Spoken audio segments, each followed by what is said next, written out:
Well, I think, it was very interesting, I got to learn some very interesting things today, from the presentation made from Rodrigo from PwC.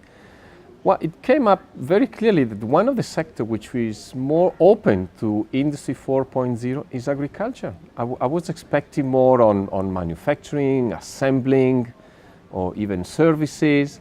But, strange enough is agriculture. So it's interesting to see how the agriculture sector is moving on. Another interesting data we got is the agriculture kept the same amount of output from 2010 to 2017 and reduced the number of employment, meaning increase the productivity. On the contrary, industry reduced the output but kept the same amount of employment, meaning the productivity is deteriorating. Well, this was a very interesting topic. I think, this is something to talk more probably with Siemens, which is in the sector, and they maybe know even better how these dynamics of the market are going.